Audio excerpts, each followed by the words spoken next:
Notre programme se forme de débats entre Emmanuel Todd et Keiichi Saeki.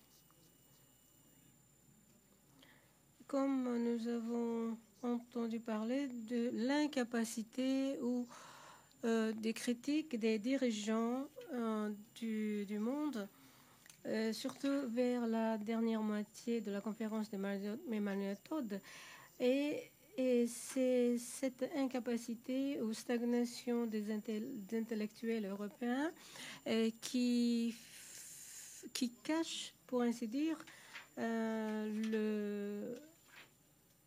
l'absence de nécessité de l'existence des États-Unis.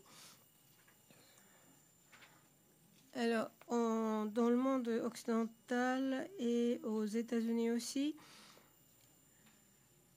sur le plan culturel, les intellectuels n'arrivent plus à réfléchir sérieusement et c'est ce thème qui est présenté par les photos dans la salle. C'est un photographe, Hirokawa Yuichi, c'est un photographe japonais. Donc, nous allons passer le micro à M. Saeki, qui a écrit dans ses livres, a critiqué les mauvaises influences des États-Unis. Et M. Saeki va prendre une approche de la science politique pour analyser le monde. Donc d'abord, M. Saeki va prendre la parole pendant une vingtaine de minutes. Bonjour mesdames et messieurs, je remercie tout d'abord Emmanuel Todd pour son exposé excitant et pour la plupart des points de vue, je suis tout à fait d'accord avec Emmanuel Todd.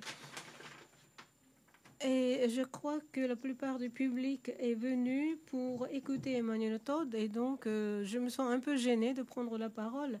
Mais il faut dire que j'ai lu presque tous les livres d'Emmanuel Todd, mais je crois que Todd lui-même ne connaît pas ce que je suis. Et donc je me permets de me présenter et surtout pour présenter mes idées. Mais comme il y a beaucoup de choses à dire, il faut que je regarde l'horloge pour terminer mon discours vers 5h, 17h. Et si je ne m'arrête pas, il faut m'arrêter. Il faut que quelqu'un m'arrête. Donc, je suis spécialisée en économie et notre génération n'est pas très différente. J'ai fait des études d'économie dans les années 70. À cette époque-là, on s'intéressait à la science économique américaine, mais je me posais beaucoup de questions. J'avais des doutes pour la première raison que l'économie de marché était admise dans cette science économique parce que c'était rationnel. Et la rentabilité et la productivité étaient bien assurées. Mais la question, la rationalisation de distribution des ressources naturelles était juste où on pouvait imaginer d'autres idées qui soutient une distribution plus équitable des ressources ou des biens. Et on pouvait faire plus attention à l'environnement. Et pourquoi est-ce que le progrès ou la rentabilité était de la première priorité? Et lorsqu'on voulait discuter des valeurs, on était obligé de s'éloigner de la science économique. Et c'est pourquoi la politique ou la sociologie, la culture commençaient à m'intéresser. Une autre raison, la valeur, est étroitement liée avec les pensées, la philosophie. Et dans ce domaine, la philosophie et les pensées européennes mettaient sur la table de discussion les valeurs. C'est pourquoi je me suis intéressée beaucoup à la philosophie et aux pensées européennes. Voilà, c'est mon point de départ de mes réflexions scientifiques et académiques. Depuis 15-16 ans, la mondialisation ou le néolibéralisme centré sur le marché et puis la hégémonie des États-Unis. Et j'ai écrit surtout des livres pour critiquer ces tendances. C'est en 1999 que j'ai publié un livre qui propose de réinterpréter la théorie de marché de Adam Smith et la théorie de Keynes c'était en 1999. Et j'ai bien critiqué le globalisme, le capitalisme. Et dans ce livre-là, j'aimerais bien faire un peu de publicité. Et il y avait un livre écrit en 1933 par Keynes. Donc j'ai cité des idées de ce livre-là. Et Emmanuel Todd a cité Keynes aussi. Et c'était en 1998 que Todd a écrit L'illusion économique. Et donc j'ai publié mon livre que je viens de citer en 1999 et la traduction de L'illusion économique en japonais n'a pas été encore publiée en japonais. Et donc j'ai écrit mon livre avant de lire le livre de Todd. Et j'ai développé les points de vue très proches de Todd. Et Après l'Empire a été publié en 1902 avec des arguments similaires, mais j'ai été un peu en retard parce que c'était en 2003 que j'ai publié un livre là-dessus. C'est-à-dire un livre disséquer la nouvelle empire américaine. Et puis, après la démocratie, le dernier livre d'Emmanuel Todd, publié en 2008, c'est un livre tout à fait stimulant.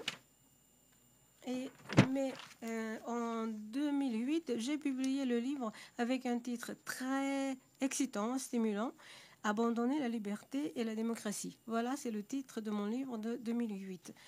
Et donc, nous avons publié un livre à la même année. Et si vous lisez les titres de mes livres, c'est une coïncidence vraiment heureuse et je suis très contente de rencontrer Emmanuel Todd aujourd'hui. Alors, il faut que j'avance pour vous présenter mes principales idées. Et sur la crise économique du monde entier, lorsqu'on y réfléchit,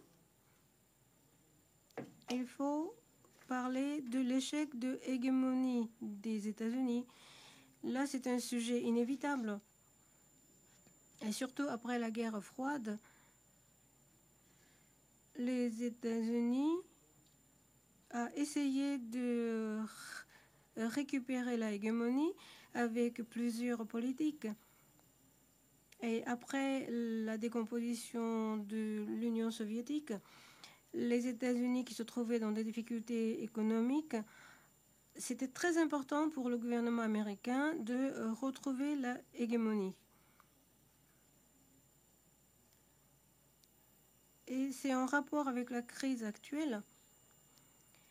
Je crois que le rôle qu'a joué la science économique américaine, parce que cette science économique a des caractéristiques qui s'appuient entièrement sur les calculs ou technologies informatiques, avec des mathématiques de pointe, beaucoup de calculs quantitatifs. Et je ne considère pas comme une vraie science, parce que la science économique ne peut pas fonctionner comme une autre science purement scientifique. Mais les économistes américains ont essayé de faire des calculs pour exclure toutes les incertitudes du marché. Et si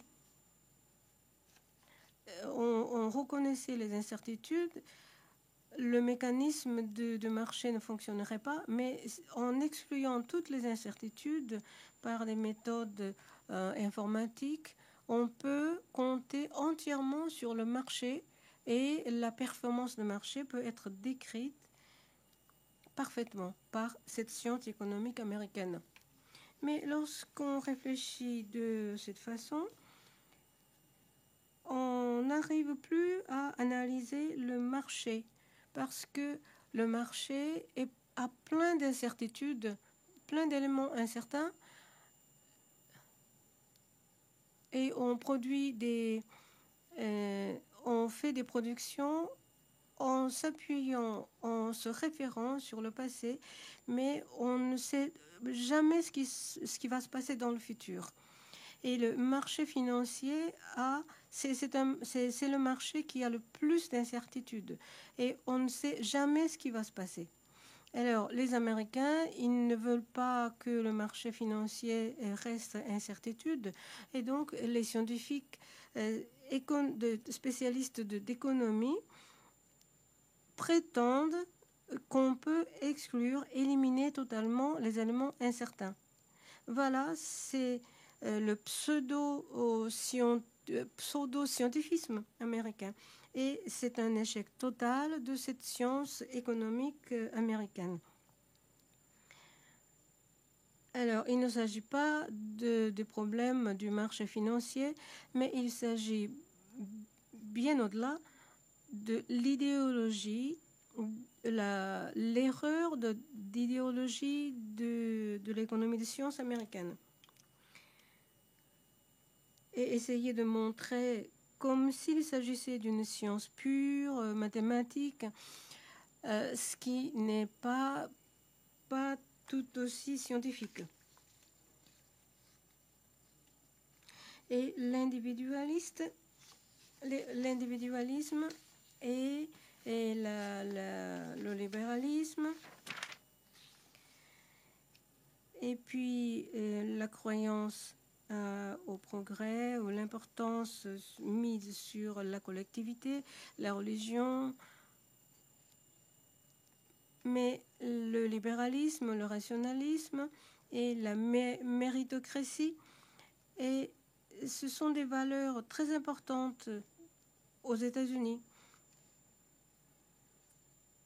Et donc cette science économique reflète ces valeurs que possèdent les Américains. Mais malgré tout, cette idéologie a été standardisée bien adroitement. Et au Japon, surtout, les étudiants en économie utilisent un manuel scolaire qui est basé sur la science économique américaine.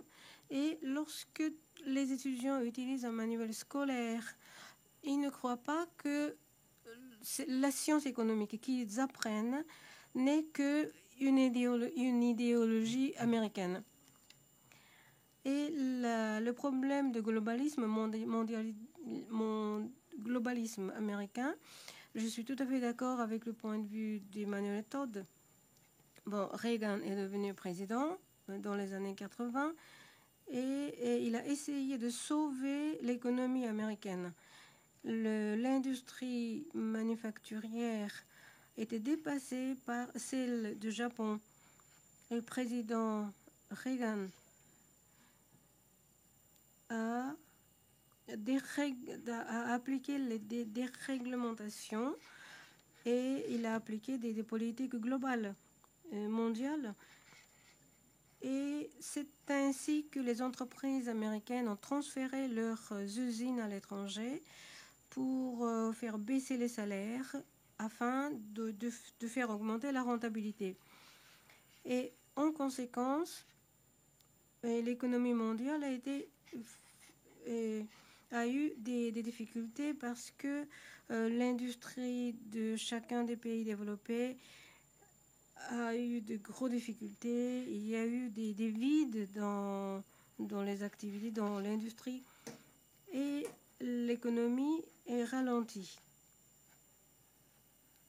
Et à ce moment-là, les États-Unis ont essayé de faire venir les capitaux du monde entier aux États-Unis.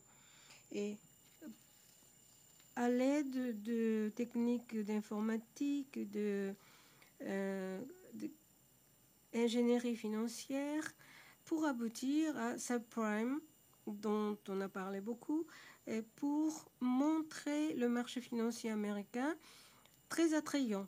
Et les capitaux du monde entier sont rassemblés aux États-Unis pour arriver dans une situation de bulle.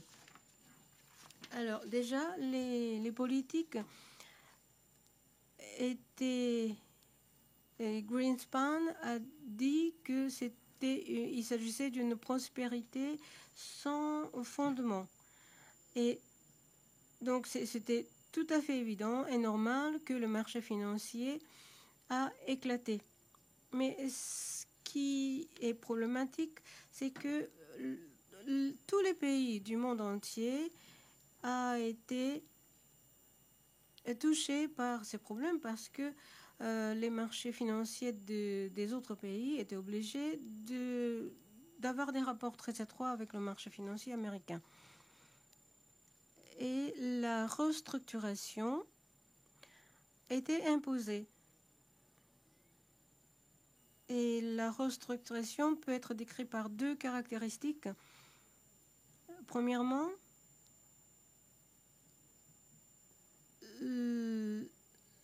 les éléments de production pouvaient être commercialisés,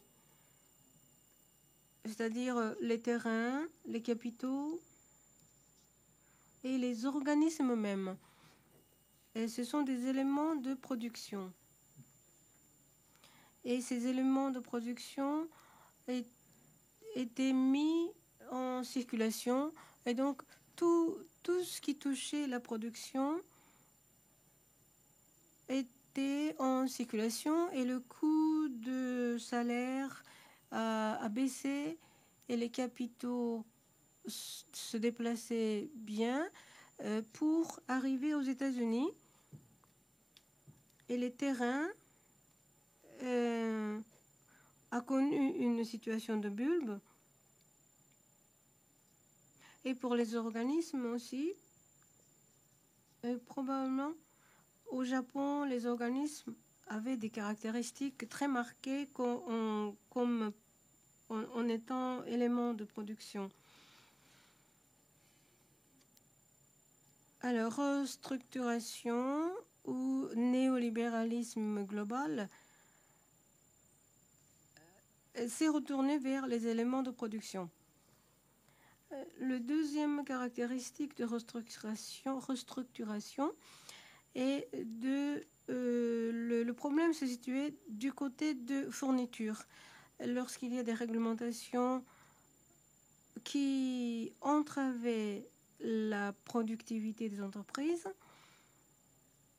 d'un autre côté, la demande était illimitée. Et la demande était on croyait que la demande était illimitée, mais ce n'était pas du tout ça.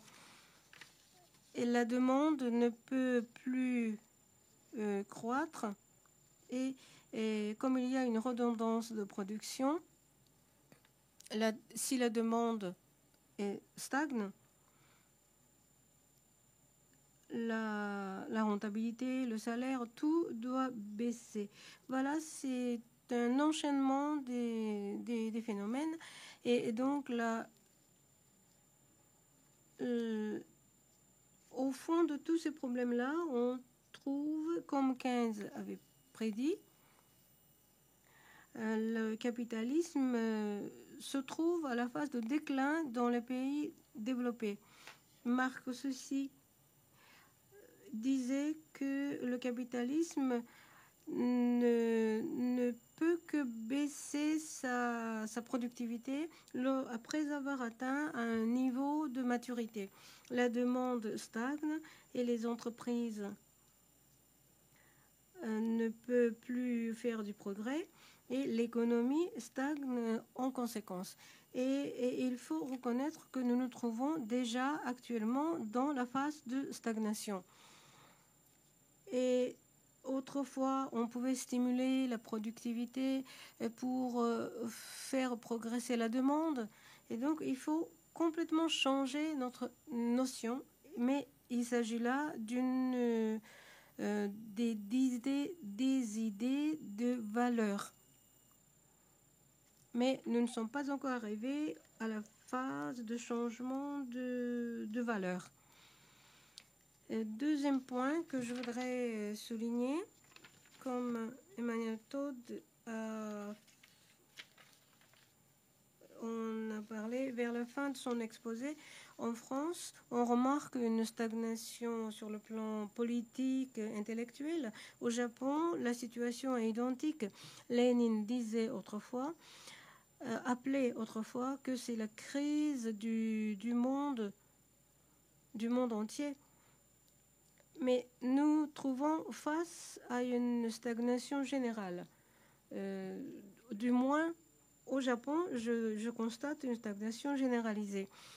Emmanuel Todd n'a pas parlé de Sarkozy aujourd'hui, mais le phénomène président Sarkozy est expliqué par la société française. Et le même phénomène a eu lieu au moment de l'apparition du Premier ministre Koizumi au Japon. Et c'est à peu près pareil. Et donc peut-être le Japon était en avance par rapport en France. Et je ne sais pas si les Japonais doivent être contents d'être en avance. Donc l'apparition de Koizumi comme Premier ministre, le milieu politique a connu un grand changement. Jusqu'à ce moment-là,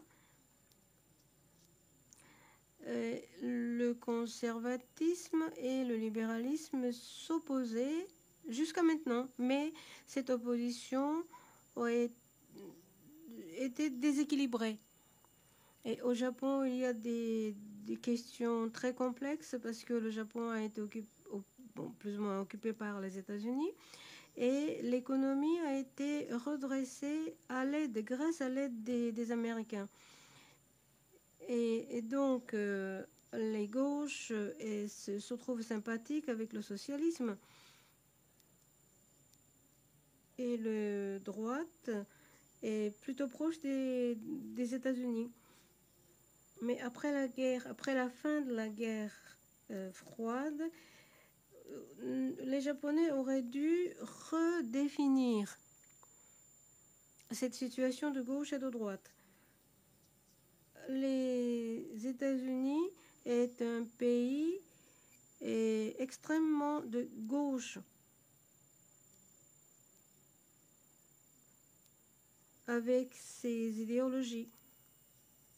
Donc les États-Unis se trouvent dans l'extrême gauche.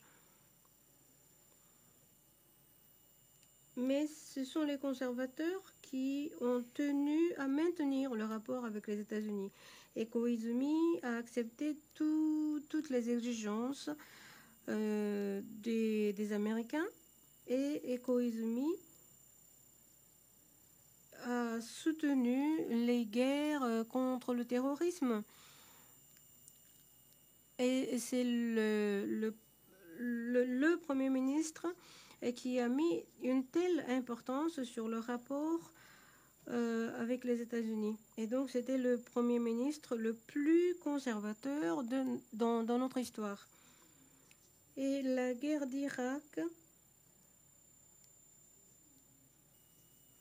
est une guerre qui est très complexe parce que les États-Unis les États-Unis disent que cette guerre a été éclatée pour la liberté. Mais les gens de gauche ne peuvent pas s'opposer sur l'argument des États-Unis, mais ils ne sont pas d'accord avec la guerre. Donc, à l'intérieur du Japon, il était impossible de nous opposer contre la guerre d'Irak théoriquement ou idéologiquement.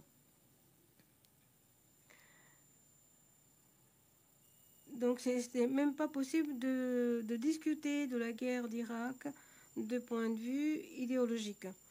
Et Koizumi avait une grande popularité.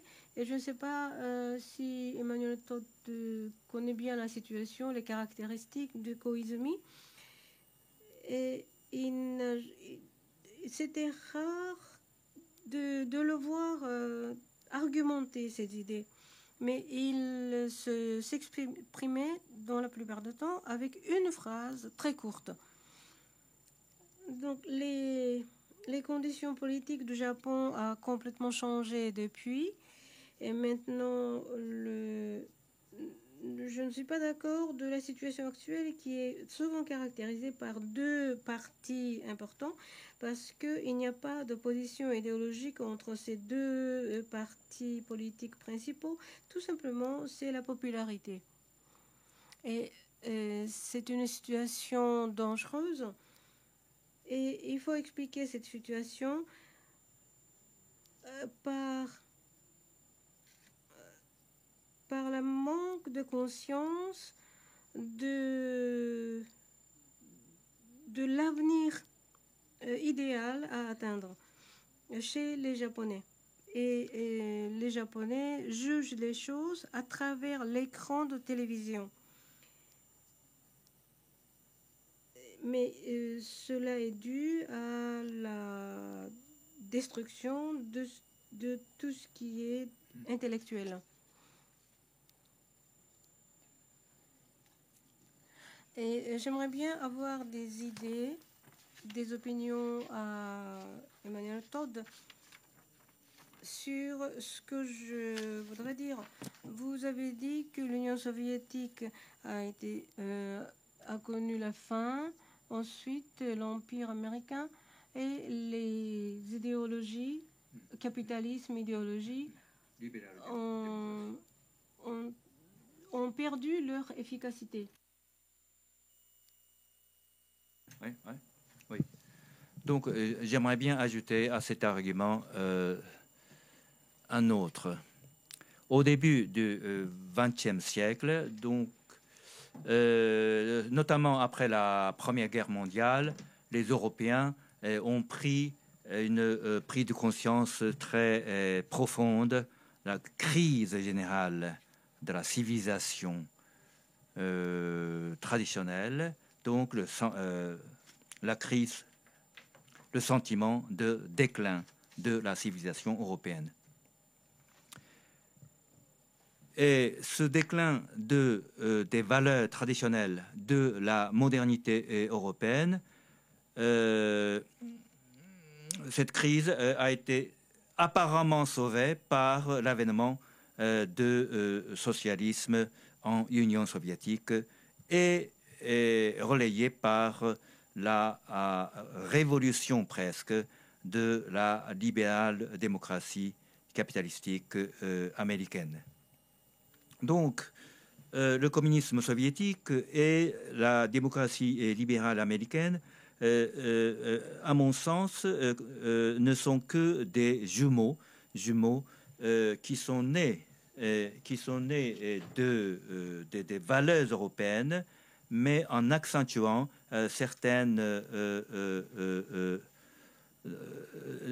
en accentuant un peu dogmatiquement certains éléments des valeurs européennes qui ont été inaugurées dans l'Antiquité gréco-romaine.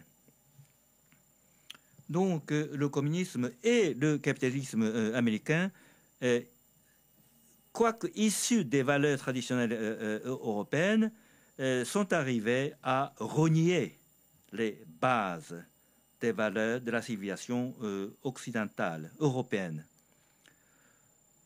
Donc, mon sentiment est de dire que je souhaite très vivement que les Européens reprennent leur travail intellectuel en se ressourçant dans les valeurs traditionnelles européennes pour dénoncer, critiquer, pour proposer une alternative solide, idéologiquement solide et cohérente aux valeurs de hypermodernité américaine qui ont connu cet effondrement. Moi-même, j'ai beaucoup étudié la pensée de conservatisme britannique à partir de Edmund Burke jusqu'à Michael Oakeshott.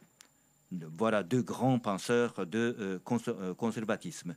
Donc,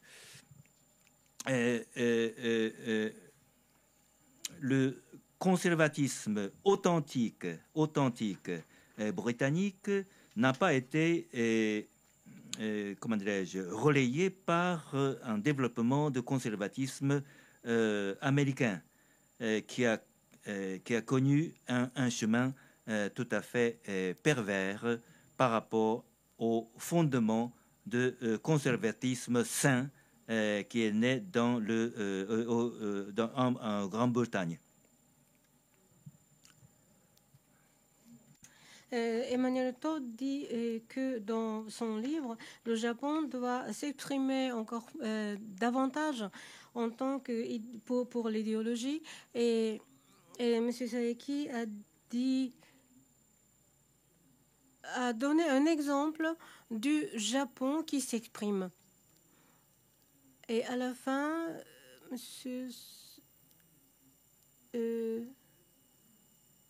Saeki a demandé à Emmanuel Todd de parler de l'Europe.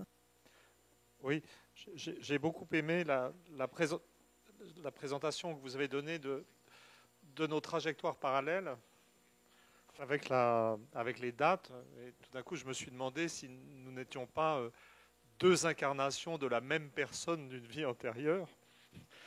Et je suis particulièrement d'accord avec votre remarque finale sur le caractère jumeau des modèles soviétiques et américains. Je crois que c'est vraiment une remarque, c'est une vraie profondeur, et l'idée qu'elles sont comme deux variantes exagérées, caricaturales, d'idéologie née en Europe. Je crois vraiment que c'est une très bonne façon de voir le monde. Et avec ce genre de modèle, on comprend très bien que l'effondrement de l'un et de l'autre se suivent si rapidement finalement à l'échelle de l'histoire. Alors en ce qui concerne l'Europe et les capacités de l'Europe, évidemment il faudrait faire quelque chose, mais je dois dire qu'actuellement je suis beaucoup plus pessimiste que je ne l'étais à l'époque où j'ai publié Après l'Empire. Dans Après l'Empire, il y a une analyse donc, du déclin américain, et puis il y a dedans deux chapitres qui évoquent une certaine forme de réorganisation du monde. Il y en a un qui s'appelle sur l'Europe, un autre je veux dire, sur la Russie, évoquant le retour de ces acteurs stratégiques dans le contexte d'un monde où les États-Unis seraient affaiblis.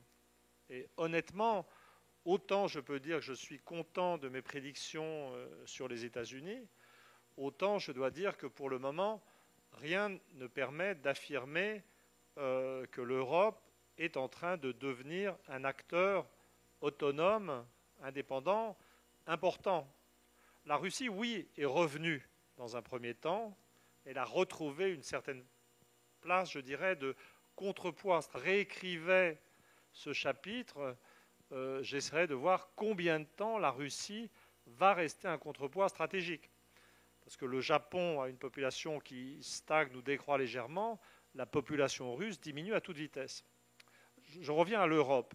L'évolution depuis la publication d'Après l'Empire n'est pas dans le sens de l'indépendance. Je m'en souviens très bien parce que j'étais venu parler de ces sujets au Japon après la publication de la traduction japonaise d'Après l'Empire. La dernière fois que j'étais venu au Japon, c'était agréable de voyager à l'époque de Jacques Chirac et de Dominique de Villepin. Je veux dire, quand les gens, après le discours de Dominique de Villepin à l'ONU, je veux dire, on était fiers d'être français. En plus, moi, c'était très amusant parce que les gens croyaient que je produisais la doctrine du gouvernement. Puisqu'après l'Empire était souvent perçu comme la théorie derrière l'action de Jacques Chirac et de Dominique de Villepin. Je ne sais pas si c'est vrai, si c'est faux, je veux dire, les choses se sont mélangées. Mais c'était vraiment une époque où la France, au cœur de l'Europe, exprimait une autonomie vis-à-vis des États-Unis.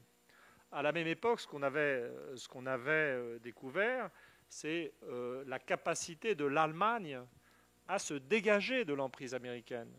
Ça avait été l'une des grandes surprises, puisque tous les gens... C'est l'une des choses que j'avais prévues quand même dans Après l'Empire.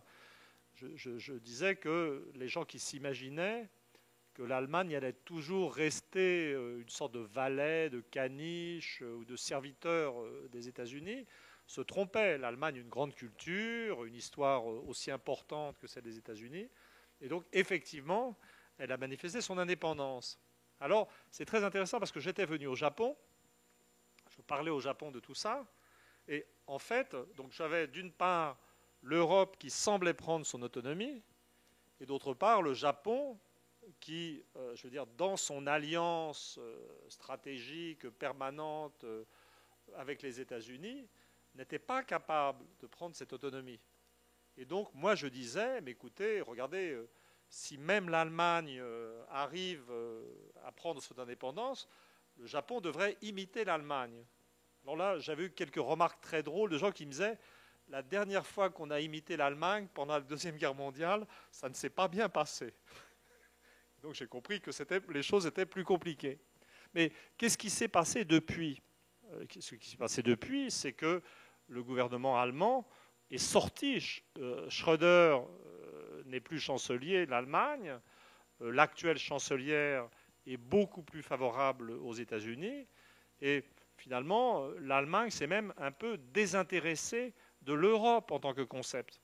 Donc l'Allemagne est devenue certainement plus allemande, plus indépendante, mais mon fils aîné me faisait remarquer, me disait, mais écoute, papa, on travaille beaucoup en famille, me disait, écoute, peut-être tu t'es trompé, les États-Unis, l'Allemagne dans un premier temps, c'est débarrassé familial, sachant que la famille souche allemande ressemble beaucoup à la famille souche japonaise, sachant que c'est les deux économies avancées, industrielles, exportatrices les plus puissantes du monde.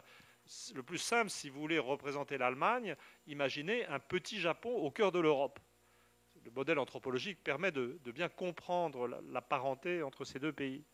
Et donc, en fait, qu'est-ce qui s'est passé ? C'est-à-dire qu'au départ, moi je disais, le Japon doit devenir comme l'Europe, le Japon doit suivre l'Allemagne, mais si je regarde ce qui s'est passé depuis, j'ai plutôt l'impression que c'est l'Europe qui devient de plus en plus japonaise. C'est-à-dire l'Allemagne est revenue à une stratégie économique absolument indépendante, beaucoup moins solidaire de l'Europe, comme le Japon a une stratégie économique tout à fait indépendante. Et puis l'Europe en elle-même est devenue beaucoup moins indépendante. Et en ce sens, l'évolution de la France est tout à fait étonnante et inquiétante. Quand je suis venu, il y avait Chirac et Villepin. La France était, je dirais, se comportait d'une façon conforme à ses traditions d'indépendance vis-à-vis des États-Unis. Et maintenant, nous avons élu Nicolas Sarkozy. Alors, je ne peux pas laisser dire que Koizumi est aussi, comment dire, je ne peux pas présenter sur... Je voudrais juste quand même préciser que je trouve quand même que Nicolas Sarkozy est bien pire que Koizumi. Je ne me prononce pas sur Koizumi, mais je ne peux pas laisser dire que Nicolas Sarkozy, c'est seulement grave comme Koizumi.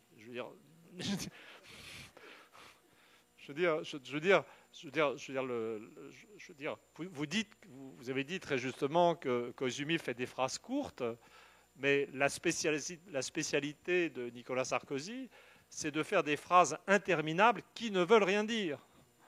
Je veux dire, on a sans arrêt des choses à la télévision qui nous montrent Sarkozy s'en mêlant dans ce qu'il dit, encore plus que moi, maintenant.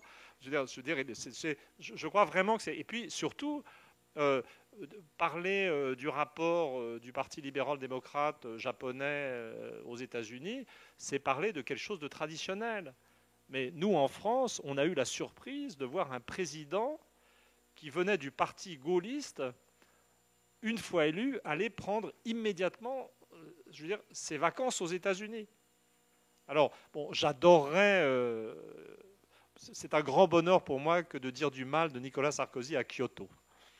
Je veux dire, dès que je serai rentré à Paris, je dirai à tous mes amis que j'étais vraiment ravi de dire du mal de Sarkozy à Kyoto devant des étudiants japonais, mais ça n'est pas vraiment le sujet de la conférence. Je veux dire, ce qu'il faut bien voir, c'est qu'il faut dépasser la question personnelle. Et ça serait une erreur de croire que le pro-américanisme de Nicolas Sarkozy est simplement une attitude individuelle. Il y a eu une évolution des classes dirigeantes françaises vers les États-Unis. C'est-à-dire que même à l'époque de Jacques Chirac et de Dominique de Villepin, je veux dire, la population dans son ensemble soutenait Chirac et Villepin dans leur opposition aux États-Unis. Mais quand on se... Bon, bien évidemment, moi j'appartiens aux classes intellectuelles supérieures, je connais des journalistes, des gens de l'establishment, voilà.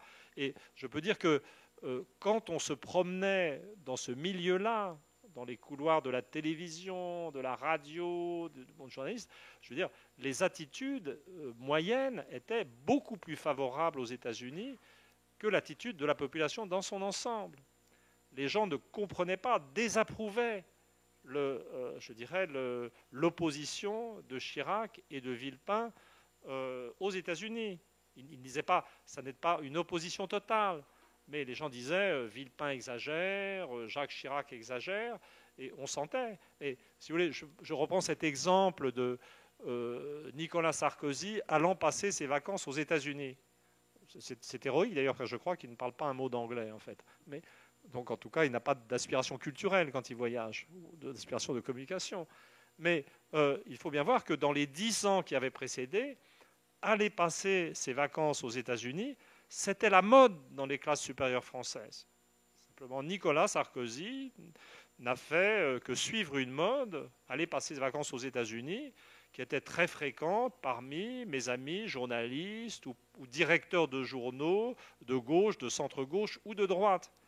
Donc en fait, la réalité de la France, c'est une évolution des classes supérieures vers les États-Unis dans la même période. C'est en ce sens qu'on est confronté à des phénomènes historiques et sociologiques lourds. Alors, est-ce que la question,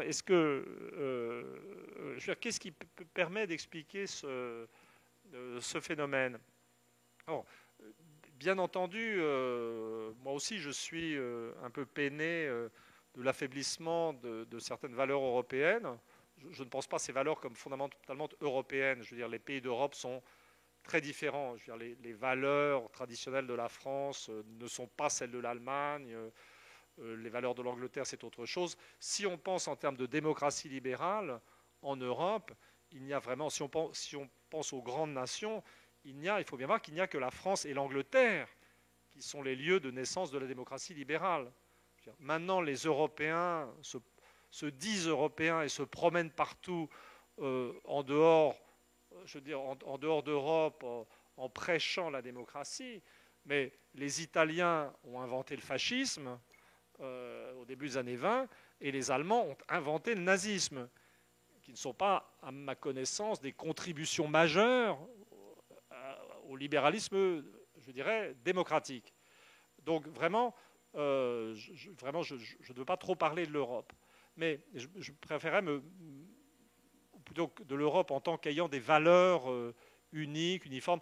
Au contraire, l'une des choses intéressantes en Europe actuellement, c'est la diversité des valeurs européennes et le fait qu'on arrive à vivre ensemble avec des valeurs assez différentes, quoique apaisées. Mais je ne pense pas que aller rechercher des valeurs traditionnelles soit une solution à la crise actuelle. Ce que j'analyse après la démocratie, le dernier livre qui a été traduit par M. Ishizaki, qui est un livre polémique qui mélange des éléments polémiques et de l'analyse historique et sociologique de longue durée, l'une des choses qui sort dans ce livre, c'est à quel point le vide des valeurs, le vide de projets collectifs explique la crise du système politique français et explique l'élection de Nicolas Sarkozy. En fait, l'idée du livre, c'est Sarkozy est vide, mais si la France a élu un président vide, c'est parce qu'elle est assez vide elle-même.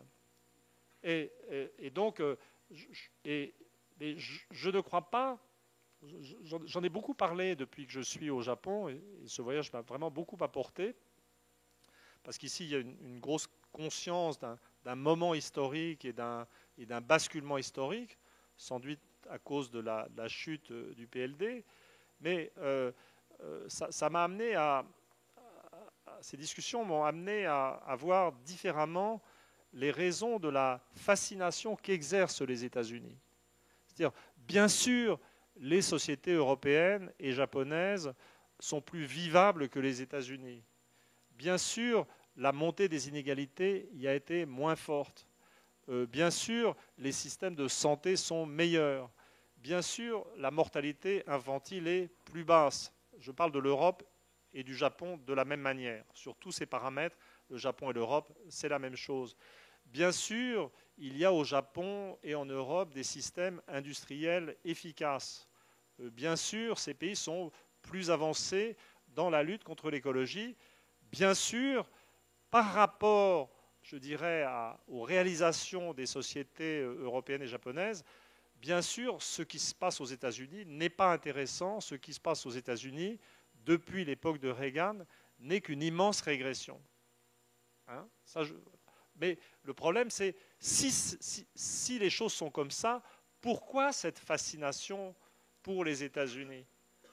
Pourquoi les classes dirigeantes de ces sociétés qui restent meilleures, plus civilisées en fait d'une certaine manière, je veux dire, pourquoi est-ce que ces classes dirigeantes n'arrivent pas à s'émanciper?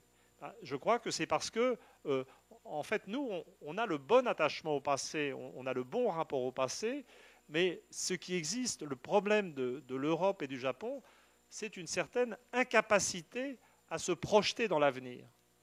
C'est-à-dire qu'il y a un vide religieux, il y a un vide, le bouddhisme japonais a aussi sûrement disparu que le catholicisme et le protestantisme en Europe.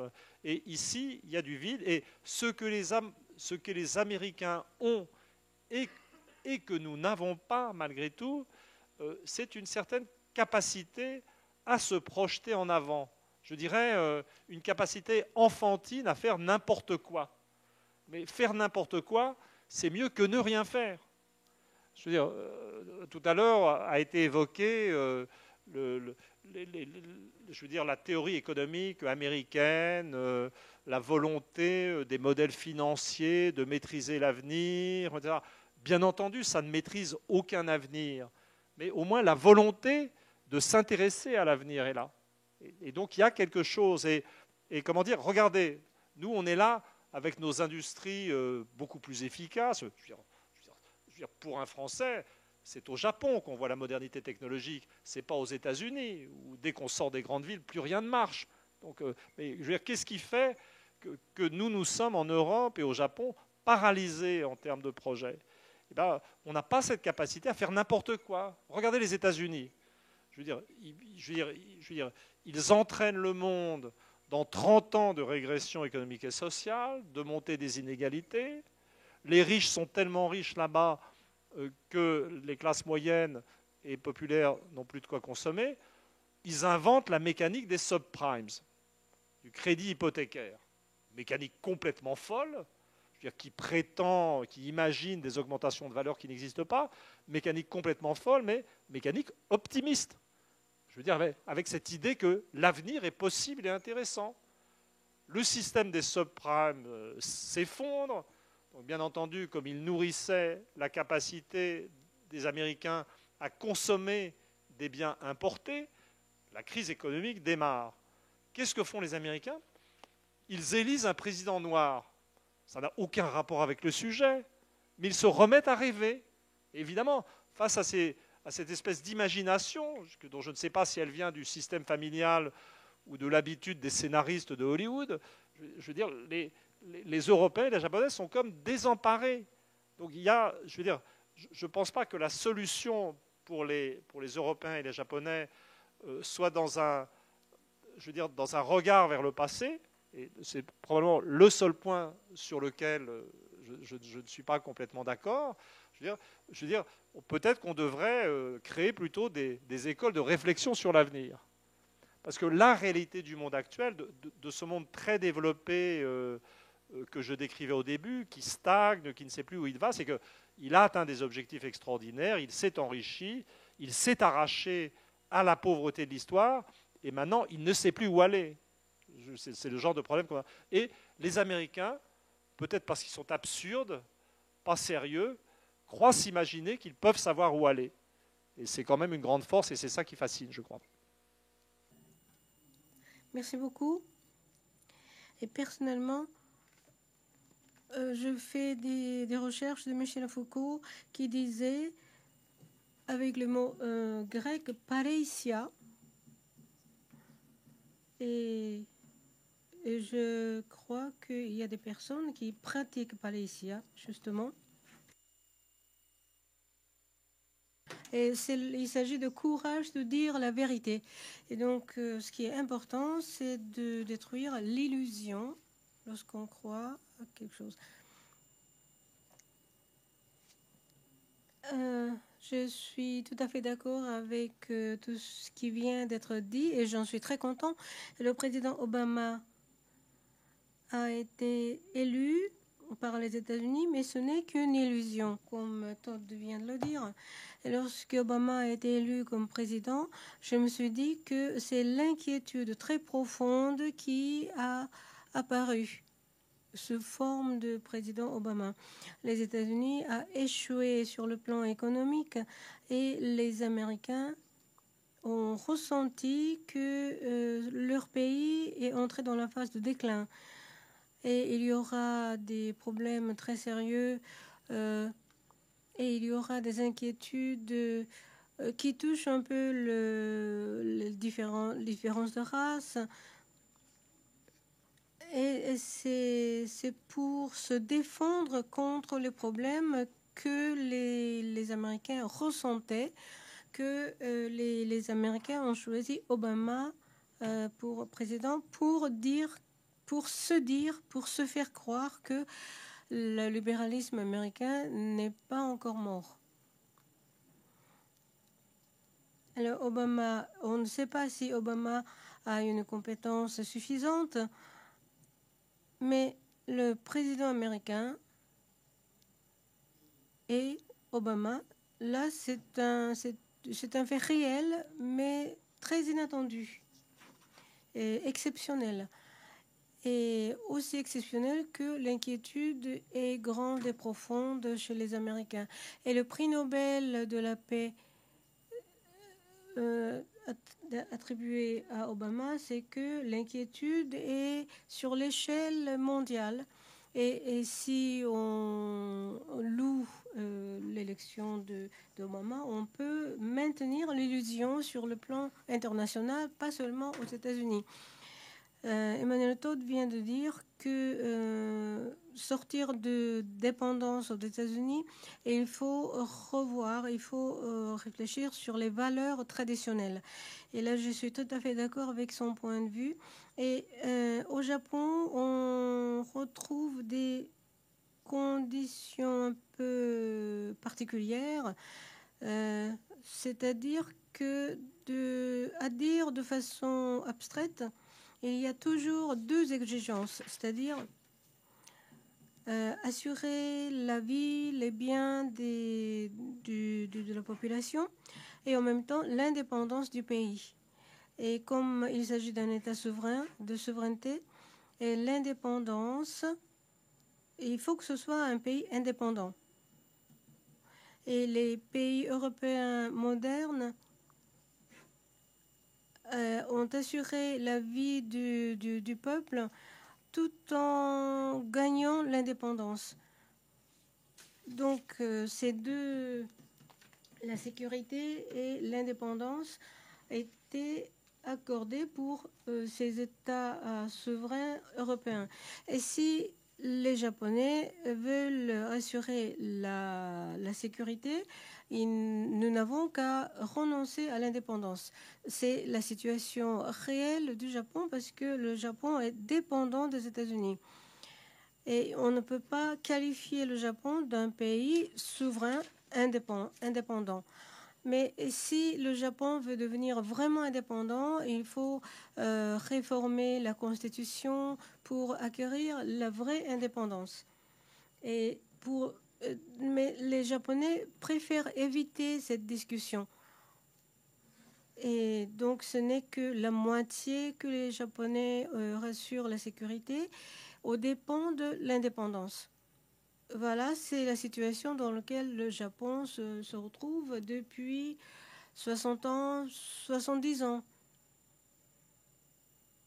Voilà, c'est ce que je pense sur la situation du Japon.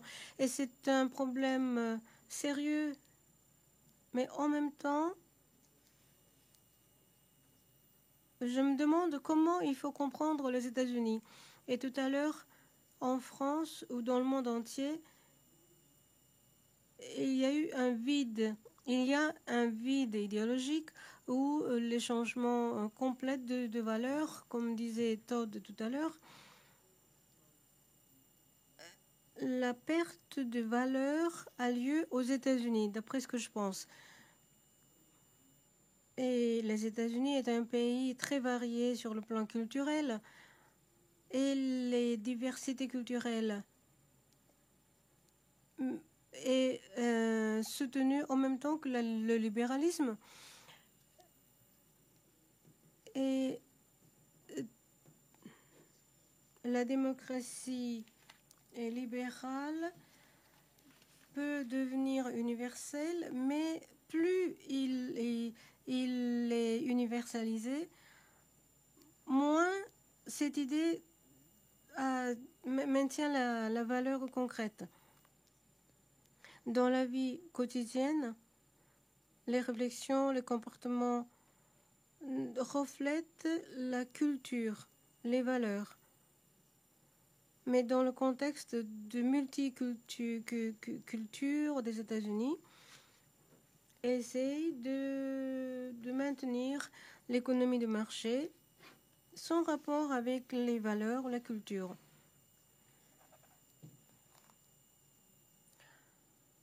Et les valeurs traditionnelles des Japonais ne va pas très bien avec ce qui se passe chez les Américains.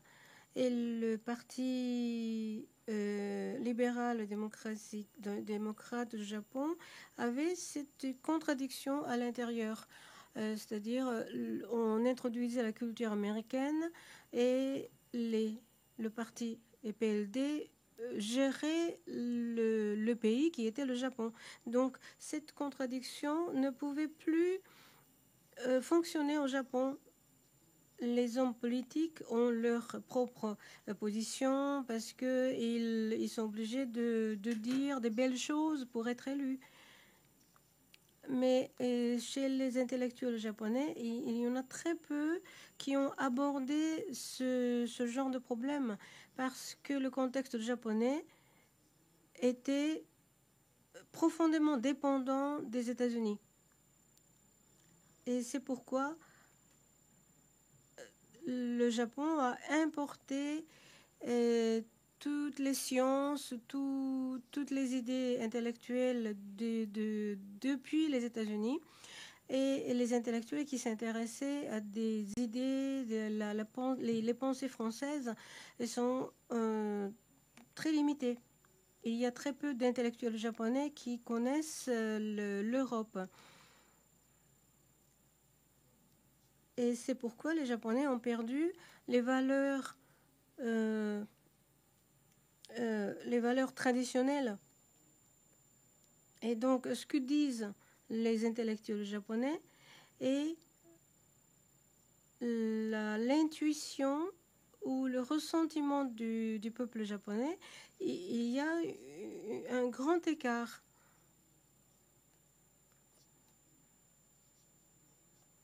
Et si les intellectuels pouvaient exprimer le ressentiment ou l'intuition des Japonais, et ça, les intellectuels auraient dû le faire.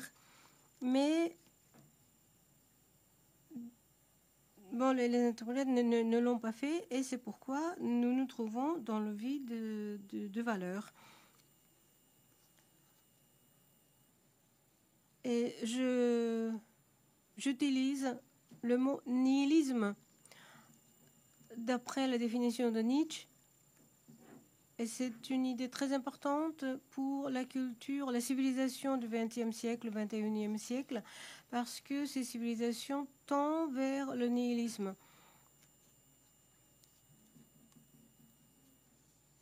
Et les valeurs importantes américaines, c'est la démocratie libérale, ou l'importance de science. Et ces deux idées principaux américains ne posent pas de questions sur les valeurs. Et elles ne posent pas de questions sur les valeurs parce que c'est considéré comme un domaine individuel. Et la démocratie libéralisme ou le libéralisme tout court est importé au Japon. Bien sûr, la science aussi, c'est la même chose parce que la science est efficace pour atteindre un certain niveau de concurrence ou de rentabilité, mais il n'y a pas de discussion sur les valeurs parce que la science exclut, élimine tout ce qui est incertain. Le libéralisme, c'est la même chose. Le libéralisme élimine les valeurs, mais le libéralisme se considère absolu. Voilà, sur les valeurs, nous avons des difficultés de discuter franchement dans notre civilisation. Et c'est ainsi que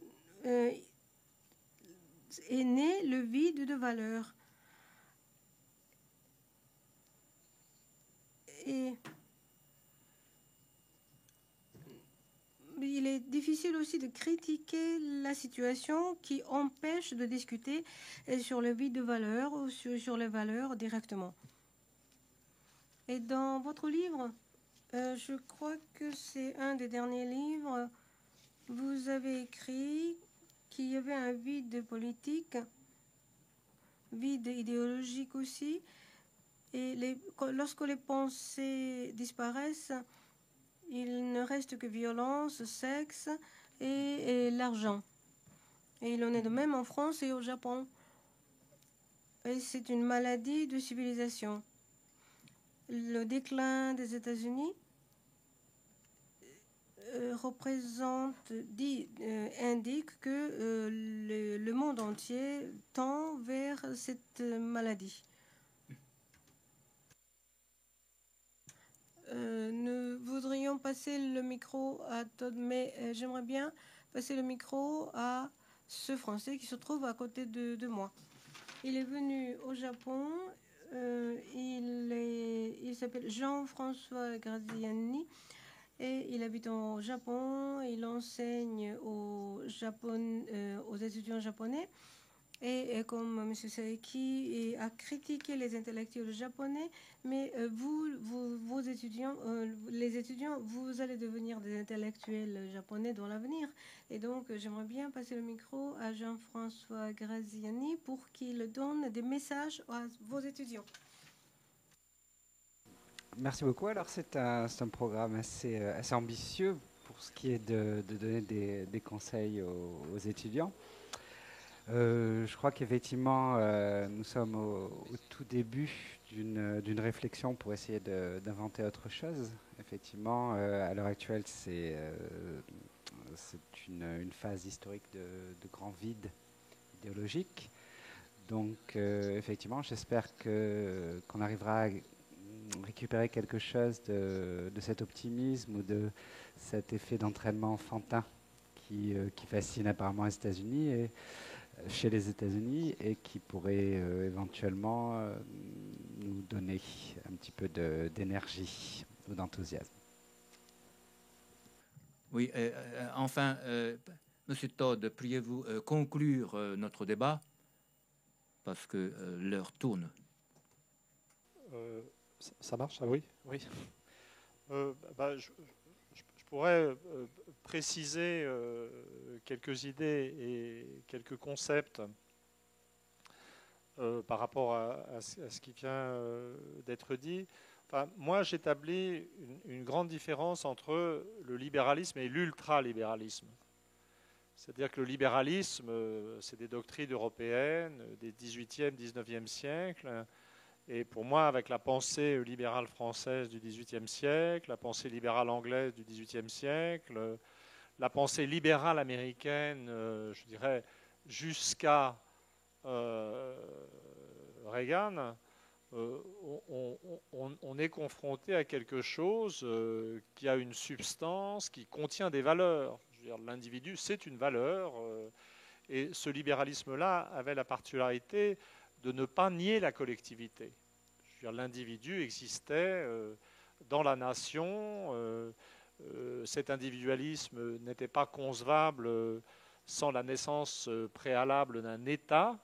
Et ça, c'est quelque chose qu'on pourrait confronter. Cet individualisme-là était finalement, paradoxalement, autant une doctrine collective que les idéologies socialistes, conservatrices, communistes, social-démocrates ou autres. Et donc c'est vrai. Et d'ailleurs, en ce sens, très plus restreint, je suis assez proche de ce libéralisme. Je veux dire, dans le domaine économique, je suis partisan de mesures protectionnistes européennes, mais il faut bien voir que le protectionnisme est une variété de la pensée libérale. Friedrich List, le grand théoricien allemand du protectionnisme, était politiquement un libéral, qui admirait beaucoup la France et les États-Unis, et qui avait d'ailleurs vécu en Allemagne, en France, aux États-Unis. Donc ce libéralisme-là est une pensée positive, et on serait bien content de l'avoir encore. L'ultralibéralisme, ce nihilisme dont il a été question, pour l'ultralibéralisme, on entre dans le domaine du vide de valeur, du nihilisme, ainsi qu'il a été dit, et c'est tout à fait autre chose. C'est tout à fait autre chose. En apparence, on croit que c'est la même chose. Mais en fait, ce libéralisme qui croit, ce qui était caractéristique des néolibéraux, des ultralibéraux anglais, américains, c'est des gens qui disaient que seul l'individu existe, la collectivité n'existe pas, la société n'existe pas. Il y a la grande phrase de Margaret Thatcher qui disait « There is no such thing as society ». Il n'y a rien que la société, ça n'existe pas en gros. Et c'est cet ultralibéralisme, je veux dire, qui est le problème. Donc c'est vraiment, je crois qu'il faut faire très attention. Alors je voudrais dire un mot quand même de conclusion sur les différences de situation entre l'Europe et le Japon dans tous ces débats.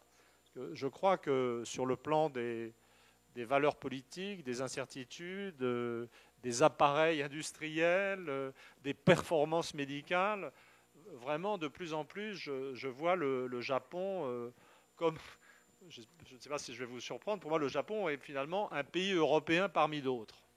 Il n'y a pas de grande différence. Mais il y a quand même des différences, et pour voir les différences, il n'y a qu'à regarder la carte. C'est-à-dire l'Europe, c'est une masse de 450 millions de personnes. À côté de l'Europe, il y a la Russie qui est européenne et qui n'est pas une menace stratégique. Et même sans programme, même sans valeur, même vieillissants et inactifs, les Européens sont assez à l'abri. C'est-à-dire dans une région du monde où il n'y a pas de risque stratégique. Donc le problème du rapport aux États-Unis est d'une certaine manière abstrait pour les Européens. Alors les États-Unis essayent d'entraîner les Européens dans des guerres pour rester les leaders. Donc ils ont essayé de les entraîner dans la guerre d'Irak, dans la guerre d'Afghanistan.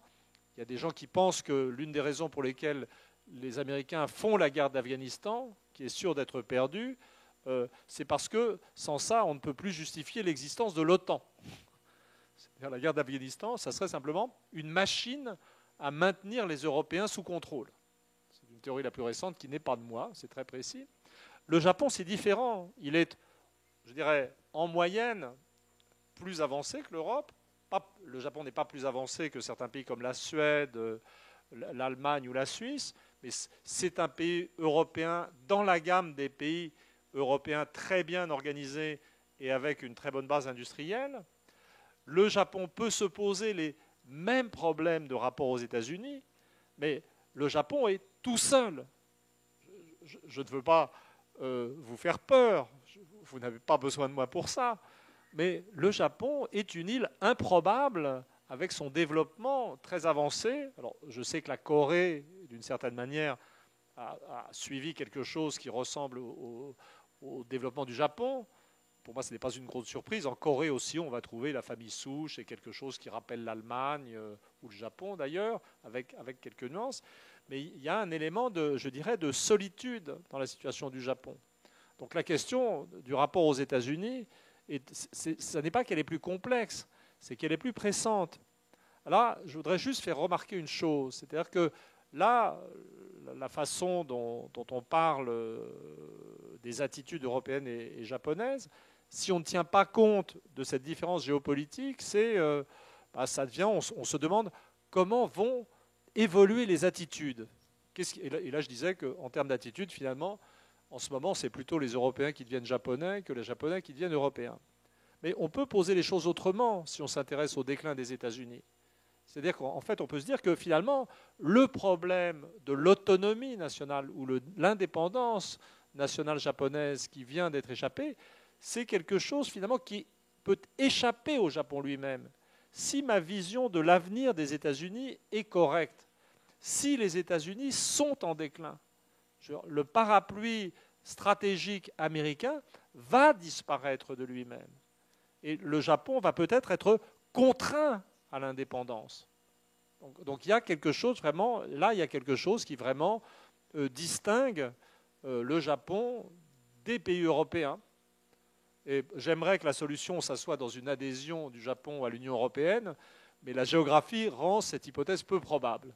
Donc je crois vraiment qu'à ce stade, et j'aimerais conclure là-dessus, on peut faire tous les parallèles de valeurs, d'organisations sociales qui existent, mais si je reprends l'exemple de l'Allemagne, qui est, comme je disais, c'est un petit Japon au cœur de l'Europe, pas si petit, hein. L'Allemagne a quand même 80 millions d'habitants, et si mes souvenirs sont exacts, sa puissance exportatrice est encore supérieure à celle du Japon. Mais l'Allemagne, elle a comme voisin la France.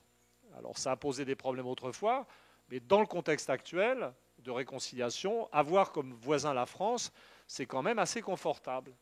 Et le voisin du Japon, c'est la Chine, c'est 10 fois plus gros que le Japon. C'est une puissance qui se perçoit spontanément comme mondiale si elle se développe. Et je pense que la réalité de ce qui va se passer au Japon, c'est que le débat stratégique va largement échapper à la question des valeurs et va devoir devenir quelque chose d'assez pragmatique que les Européens ne peuvent pas concevoir. Je vous remercie. Il nous reste à remercier à ma méthode et Keiichi Saeki. Nous allons les applaudir.